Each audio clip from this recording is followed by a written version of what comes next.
Halo sobat, selamat datang di channel Pejuang Karir, tempat belajar seru buat kamu yang lagi memperjuangkan karirmu untuk masa depan yang lebih cerah. Di video kali ini kita khusus belajar materi dan soal untuk persiapan tes rekrutmen bersama BUMN.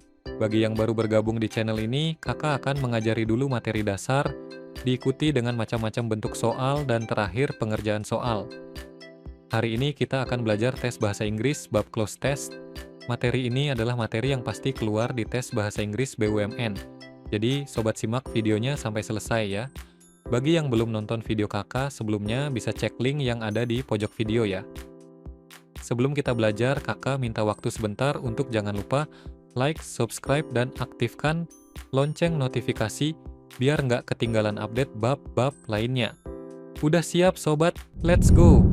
Bagi sobat yang baru belajar tes BUMN, kisi-kisi untuk ujian tes bahasa Inggris atau TBI dibagi menjadi 3 yang terdiri dari close test, error recognition, dan reading comprehension.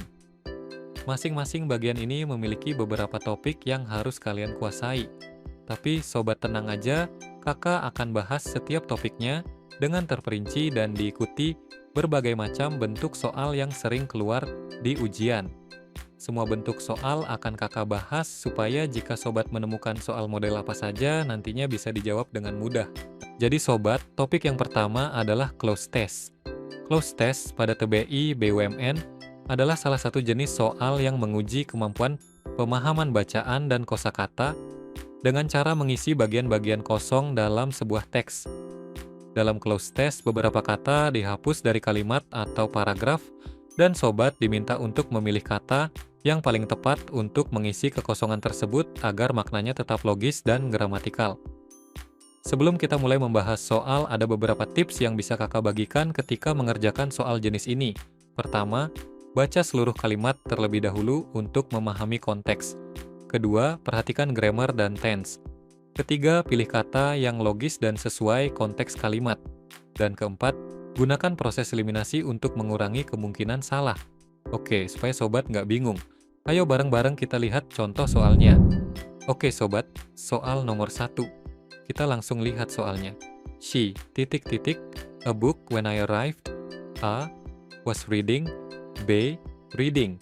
C, read. D, are reading.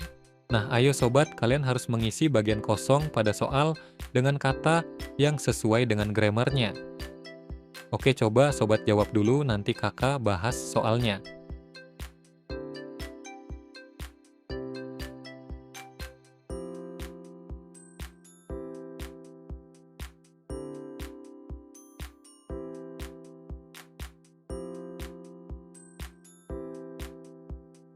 Oke, kita bahas. Soal pertama ini cukup sederhana. Langkah pertama, sobat harus perhatikan konteks kalimat dan waktunya. Lihat kata when I arrived. Nah, kata ini ngasih petunjuk bahwa kejadian ini terjadi di masa lampau alias past. Langkah kedua, sekarang kita fokus ke struktur kalimat. She, a book when I arrived. Artinya dia sedang membaca buku ketika aku datang. Ini menunjukkan dua kejadian, di mana satu kegiatan sedang berlangsung di masa lampau, yaitu sedang membaca. Sedangkan satu kegiatan lainnya terjadi dan memotong kegiatan pertama, yaitu aku datang. Dalam grammar Inggris, ini masuk ke pola past continuous versus simple past, di mana untuk past continuous memiliki formula yaitu subject plus was atau were plus verb ing, sedangkan simple past memiliki formula yaitu subject plus verb to. Langkah ketiga, kita cek pilihannya yang sesuai dengan rumusan tadi. Untuk pilihan A yaitu was reading adalah benar, karena menggunakan past continuous yang ditandai dengan penggunaan to be, was, dan diikuti dengan verb plus ing, yaitu reading.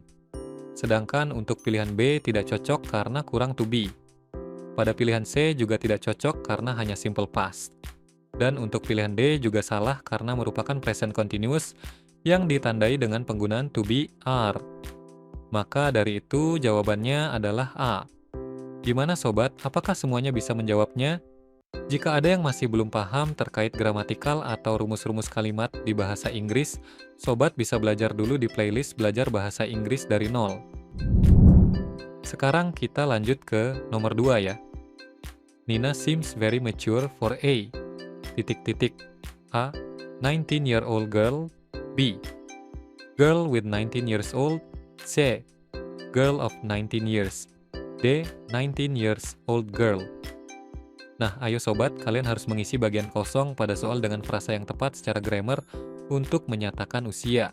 Oke, coba sobat jawab dulu, nanti kakak bahas bareng-bareng ya.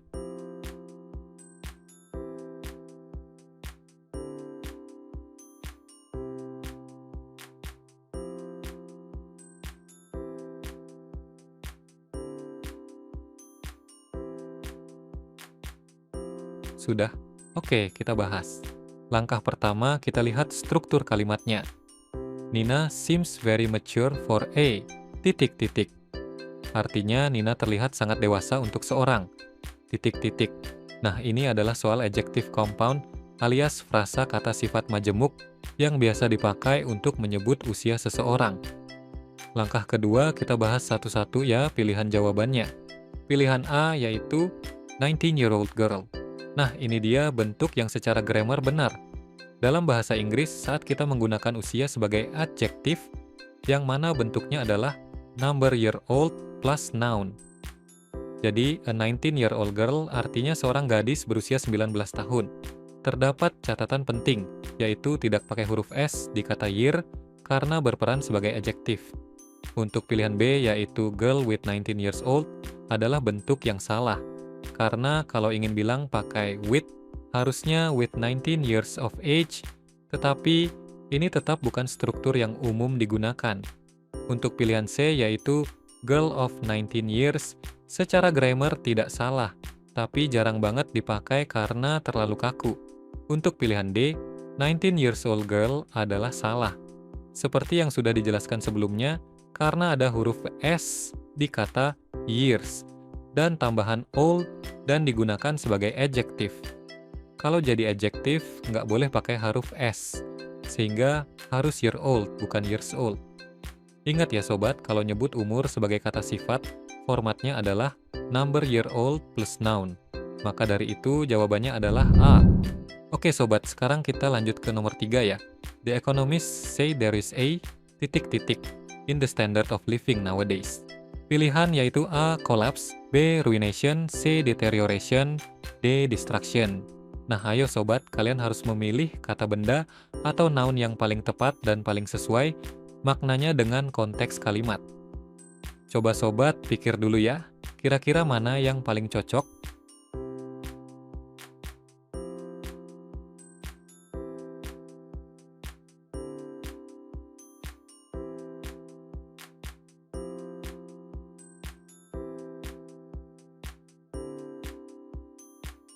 Oke, udah siap? Kita bahas bareng-bareng yuk. Langkah pertama, kita lihat artinya dulu dari kalimatnya. Para ekonom mengatakan bahwa ada titik-titik dalam standar hidup saat ini. Berarti kita sedang membahas tentang penurunan atau kemunduran dalam kualitas hidup masyarakat. Langkah kedua, kita bedah satu-satu pilihan katanya. Pilihan A yaitu collapse, artinya adalah keruntuhan total atau tiba-tiba, biasanya digunakan untuk sistem, bangunan, atau pasar. Maka dari itu, kata ini kurang cocok karena kalau soal standard of living, biasanya tidak tiba-tiba runtuh, melainkan menurun secara bertahap. Pilihan B yaitu ruination, artinya adalah kehancuran total, sering dipakai untuk kehidupan seseorang atau bisnis, tapi terlalu drastis dan jarang dipakai dalam konteks ekonomi makro. Pilihan C yaitu deterioration, yang artinya kemunduran secara perlahan-lahan. Kata ini merupakan yang paling cocok buat menggambarkan standard of living yang menurun. Ini juga kata yang sering dipakai dalam laporan ekonomi dan berita internasional. Pilihan D yaitu destruction, artinya penghancuran total seperti akibat perang atau bencana alam. Dan kata ini terlalu kasar untuk menggambarkan penurunan standar hidup. Jadi jawaban yang paling tepat dan sesuai konteks adalah C, deterioration. Oke sobat, kita lanjut ke nomor 4 ya. The street all over Jakarta are flooded titik-titik last night. Pilihannya yaitu A. It must be raining. B. There might have rain. C. It must have rained. D. There might have been raining. Seperti biasa, coba kalian kerjakan dulu soalnya. Lihat baik-baik kalimatnya dan fokus pada petunjuk waktunya.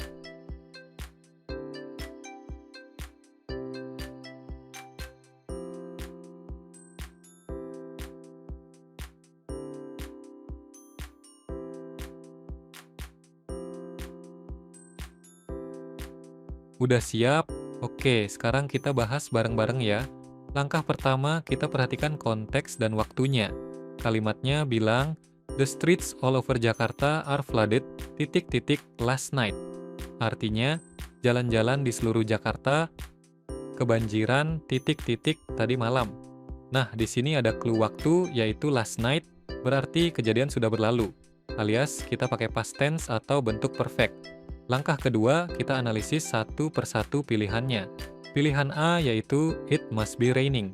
Ini bentuk present atau sekarang karena pakai must be plus verb ing. Padahal kita lagi ngomongin kejadian tadi malam, jadi pilihan A salah. Pilihan B yaitu there might have rain. Kalimat ini salah secara struktur grammar. Setelah might have harusnya diikuti verb 3 atau past participle, bukan noun seperti rain. Harusnya kalau mau benar, there might have been rain. Pilihan C yaitu it must have rained. Nah, ini dia jawabannya yang paling pas dan sempurna secara grammar dan makna. Artinya, pasti telah turun hujan tadi malam. Bentuk ini menunjukkan kesimpulan logis di masa lampau, cocok banget buat menjelaskan kenapa Jakarta bisa kebanjiran. Pilihan D yaitu there might have been raining juga kurang tepat, karena bentuk continuous yaitu been raining kurang cocok dipakai untuk kesimpulan logis dari hasil, yaitu banjir. Jadi jawaban yang paling tepat adalah C, it must have rained. Kita masuk ke nomor 5 ya. Electrons equally with each other are two atoms, oxygen and hydrogen, able to form covalent bonds. Pilihannya yaitu A, only when sharing, B, when only sharing, C, to share there, D, those sharing. Yuk sobat, seperti biasa coba kamu kerjakan dulu sendiri ya. Pahami struktur kalimatnya dan maknanya secara keseluruhan dulu.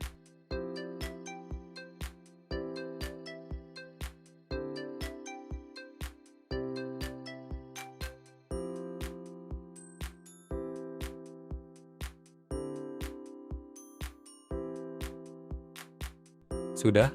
Oke, sekarang kita bahas bareng-bareng. Langkah pertama, kita pahami inti kalimatnya dulu. Kalimat lengkapnya akan menjadi sesuatu seperti ini, electrons equally with each other are two atoms, oxygen and hydrogen, able to form covalent bonds. Kalau kita susun ulang dengan struktur kalimat yang lebih mudah dipahami, maksudnya adalah oksigen dan hidrogen hanya bisa membentuk ikatan kovalen jika mereka berbagi elektron secara setara. Jadi ini kalimat yang dibalik susunannya atau biasa disebut dengan inverted sentence, dan ini khas dalam tulisan akademik atau sains. Langkah kedua, sekarang kita lihat satu persatu pilihannya. Pilihan A yaitu only when sharing memiliki arti hanya ketika berbagi. Sehingga kalimat lengkapnya menjadi only when sharing electrons equally with each other are two atoms, oxygen and hydrogen, able to form covalent bonds. Ini merupakan struktur kalimat formal dan benar, serta cocok buat teks ilmiah. Pilihan B yaitu when only sharing. Ini mirip sekilas, tapi penempatan only-nya kurang tepat. Jadi agak canggung dan tidak umum dalam kalimat formal ilmiah. Pilihan C yaitu to share there. Struktur ini tidak cocok untuk pembukaan kalimat seperti ini. Pilihan D yaitu those sharing. Terdengar seperti membicarakan orang, bukan atom. Lagi pula, bentuk ini tidak cocok secara struktur dengan bagian kalimat selanjutnya. Jadi, jawaban yang paling tepat adalah A, only when sharing. Wah, alhamdulillah selesai juga bahasan materi kali ini. Gimana sobat soal-soalnya? Apakah sobat ada yang berhasil menjawab benar semuanya? Jika iya, silakan komentar di kolom komen ya. Jika sobat ada yang masih salah menjawab, tidak apa-apa, nanti videonya bisa diputar kembali, sehingga kalau nanti soal ini keluar di ujian, sobat bisa mengerjakannya dengan lancar. Oke sobat, selesai sudah bahasan materi kali ini. Jika kalian suka dengan videonya, silakan like dan share ke teman-teman seperjuangan kalian. Oh iya, kakak juga mau bantu kalian supaya belajarnya lebih nyaman lagi. Kakak menyediakan rangkuman materi-materi BUMN lengkap mulai dari tes keterampilan dasar, tes akhlak, dan tes wawasan kebangsaan. Selain itu juga kakak menyediakan buku bank, soal dan tryout yang bisa kalian gunakan untuk berlatih agar semakin siap untuk menghadapi ujian. Silakan sobat cek link yang ada di deskripsi di bawah, harganya sangat murah kok. Ingatlah sobat, jangan pernah takut berinvestasi pada leher ke atas, karena itu satu-satunya investasi yang tidak pernah merugi. Sekian dari kakak, sampai jumpa di video-video selanjutnya, dadah.